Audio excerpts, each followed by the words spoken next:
السلام عليكم الإخوان والأخوات، نتمنى كاع تكونوا بخير وعلى خير. اليوم معنا قصة جديدة، قصة ديال خالد. القصة ديالو معجزة، واحد القصة اللي في شكال وغريبة بزاف، هي من الواقع ديالنا.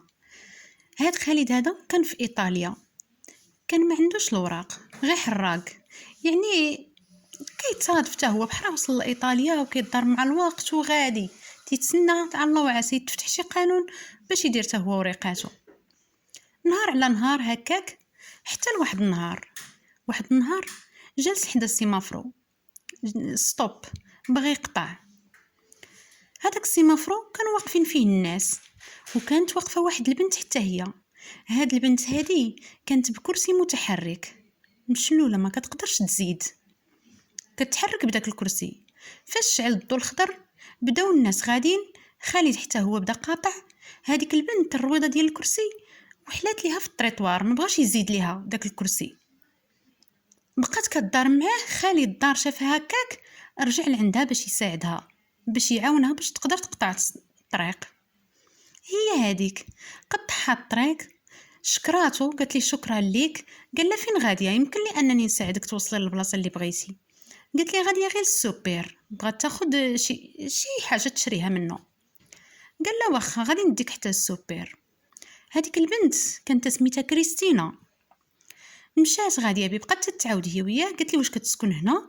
قال لها انا كنسكن هنا. قالت لي منين انت؟ قال لها انا من المغرب. بقى غادي بها حتى لحقها السوبر، تقدات الاغراض ديالها وطلبات منه النمره ديال التليفون ديالو، وشكراتو بزاف. قالت لي الا كان نكونوا اصدقاء لكان ممكن. عطاها النمره ديال التليفون ديالو ومشى خالد. كريستينا مشات لدارهم ولحقات عند باها، وعاودت ليه لو جيست اللي دار معاها خالد، وعجبها هذاك الدري بداك التواضع ديالو وبانه رجع يساعدها. باها حتى هو فرح منين هذاك السيد عاون بنته. قال لي هو راه لي النمره ديالو، انا غادي نصوني عليه وغادي نشكرو بنفسي. هذاك الشيء اللي دارت كريستينا، عطات لباباها النمره اللي كان سميتو انطونيو. عطاتو النمره وهضر مع خالد وشكرو، وقال ليه ضروري ما تجي عندنا للدار، نشوفوك وتشوفنا ونشكروك مزيان. هذاك الشيء اللي وقع. مشى لعندهم للدار، لقى باباها مدير ديال شركات كبار، وهذوك الشركات دياولو لاباس عليه، عنده يتحرق ما يتم ديال المال. المهم بقى معاه بحال ما بقى كيدي هو وياه في الهضره. قال لي واش خدام؟ قال لي غير كان بريكولي، ما خدامش شي خدمه رسميه هكا. قال لي واش عندك الوراق؟ قال لي ما عنديش. قال لي ولا بغيتي تخدمي معايا تخدم معايا، نخدمك معايا في الشركه. قال لي الا كان ممكن ماشي مشكل. خدموا هذاك انطونيو في الشركه ديالو، خدم خالد معاه تما في الشركه. المهم بقى خدام معاه نهار على نهار. هذاك انطونيو كانوا عنده جوج بنات، وحده سميتها كريستينا مولات الكرسي المتحرك، ووحده اسميتها كلاوديا. هذيك كلاوديا هي في الجمال، ما نقصها حتى من شي قنت. حتى كريستينا زوينه، من غير انها مسكينه مشلوله وماشي تزادت هكاك، يعني مده عاد وقع لها داك الشلل. بقى خالد خدام معاهم نهار على نهار. هي هذيك الا بغات تمشي كريستينا شي بلاصه كتعيط ليه في التليفون، كيجي يعطوه طوموبيل، كيجي كيديها بها، يعني مساعدهم في الدار وخدام معاهم، وعطاه باها كونطراتو وصاوب الوراق ديالو، وكيهضر مع العائله ديالو على اساس انه غادي يصاوب الورقات وغادي يجي يشوفهم ويشوف العائله ديالو.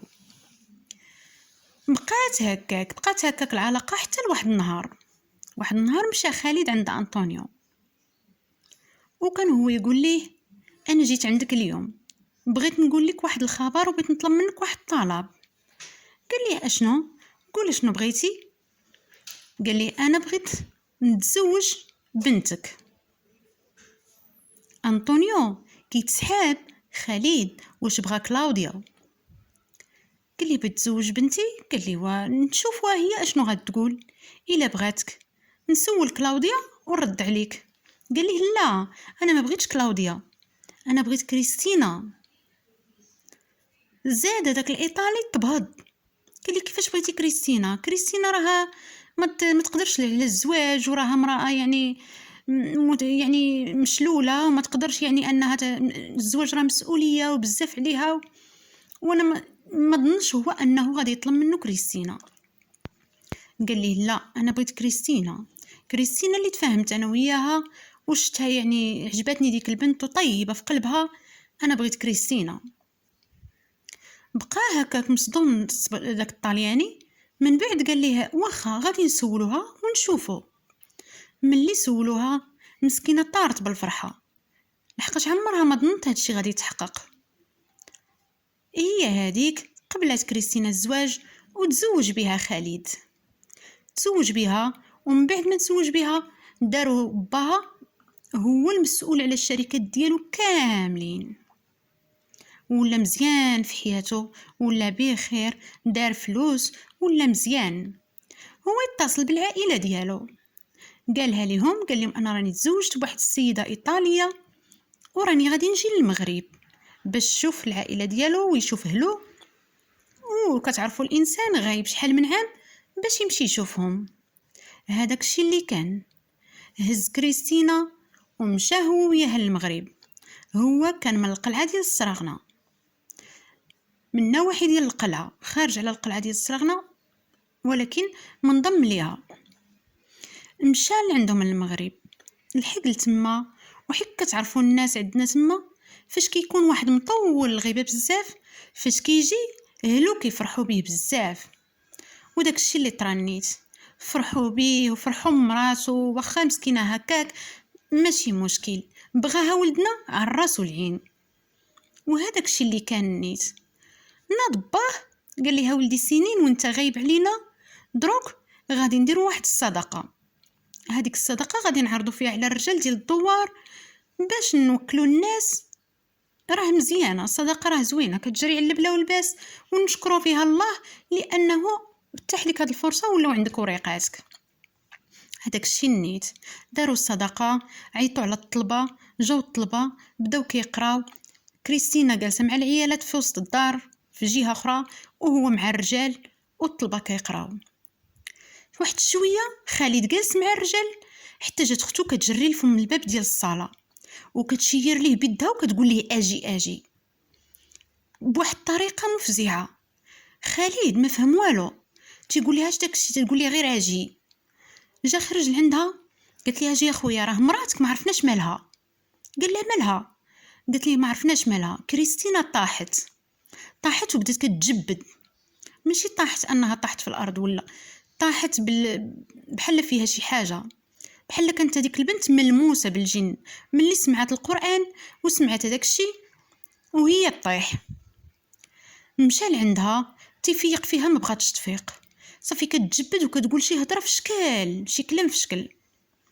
جا با حتى هو قال لي اش داكشي ولدي، قال لي ما عرفتش مال كريستينا حتى طاحت، وها اللي وقع ليها وها اللي وقع ليها. هي هذيك. قال لي با مادام انها سمعت القران وطاحت راه هاد البنت شي حاجه عندها. قال لي كيفاش شي حاجه عندها؟ قال لي غادي يكون عندها شي مس ولا شي حاجه هكا.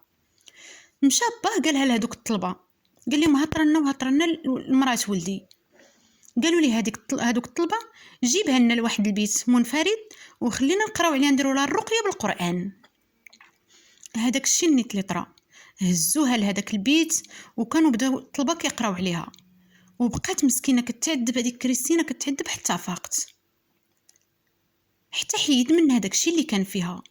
وكانت معجزه ديال هذيك كريستينا في هذيك الليله. من بعد ما فاقت هكاك، فاقت مهلوكه من داك قوه الغوات ومن قوه الجباد اللي كانت كتجبد. غطاوها ونعسات. مشاو وكلوا الناس ديالهم ومشاو كل مشى لدارو. الصباح فاش فاقت كريستينا كتلقى راسها كتمشى، وقفات على رجليها. كانت واحد الفرحه اللي في شكل الهستيريا. خالد تصدم، قال لها شنو هاد الشيء؟ قالت لي هذاك الشيء اللي درتي ليا البارح هو اللي وقع ليا. هاد الشيء، هذاك القران هو اللي خلاني انني نتمشى. العائله ديال خالد كلها فرحات وهو فرح كتار، وكريستينا خلاص شي حاجه من داك الشيء. بقاو هكاك المهم فرحوا بها بزاف. هز خالد التليفون وصونا على انطونيو اللي هو الاب ديالها. صونا عليه قال ليه خاصك ضروري تجي عندنا دابا للمغرب. قال ليه اشنو واقع، اشنو كاين، علاش راك خلعتني، كيفاش غادي نجي عندكم دابا للمغرب؟ قال لي غتجي مراتك وغادي تجي عندنا دابا للمغرب، راه حنا محتاجينك. قال لي غير قول لي. قال لي ما غادي نقول لك حتى شي حاجه حتى توصل لعندنا. الطلياني غير سمع هكاك تخلع بزاف، كيتحب بنته وقعت ليها شي حاجه. هي فعلا وقعت ليها حاجه، ولكن حاجه زوينه. دابا مشى قطع هو ومراته، صوبوا داكشي بالزربه ومشاو للمغرب لعندهم. قال لي انا غادي انا وصلت لمراكش. مشى خالد بالطوموبيل باش يتلقاه. تلقاه وجابو. ملي جابو للدار عندهم كانت المفاجأة هو أنه شاف بنته واقفة على رجليها ولات بخير وعلى خير. عرفتي تصدم له هو لمراته، عنقوها وبقوا كيبكيو، كلشي كيبكي بالفرحة ماشي بشي حاجة أخرى. من بعد قال لي كيفاش وقع ليها، شنو هاد الشيء؟ وهم يعاودوا لي القصة، عاودوا لي بأن سمعت القرآن يعني وأن كان عندها شي مس وراه تحيد ليها وراه ولات كتمشى. أنطونيو فرح بزاف ومراته كتر فرحوا ببنتهم، رجعت كتمشى ورجعت برجيلاتها وكل شيء ولا فرحان وسعدانين في هذيك الدار. قال لهم انتم راه هاد الناس هادو راه خيركم ما غاديش ننساه نهائيا. وقرر هذاك أنطونيو باش يجي ويعيش في المغرب، وبنى فيلا في مراكش وعاش فيها هو ومراته، وسلم كل شيء في يدين خالد وكريستينا بنته كل شيء اللي عنده في إيطاليا باش هو يدير هذاك الشيء كله. وهذه هي الحكاية ديالنا، واحد الحكاية اللي كانت فيها معجزة كبيرة، هو أن كريستينا مشات على رجيلاتها ولات يعني بحال الناس. كنتمنى أن هذه الحكاية تكون للعبرة أكثر ما هي للفرجة، والإنسان يآمن ديما بالقدرة ديال سيدي ربي، راه لا بغى الحاجة كيقول لها كن فتكون. شكرا لكم بزاف على الفرجة، وشكرا لكم بزاف على اللايكات ديالكم وليزابوني ديالكم، والى فيديو مقبل ان شاء الله. وكنتمنى ان هذه القصة تعجبكم، والى اللقاء الى فيديو مقبل.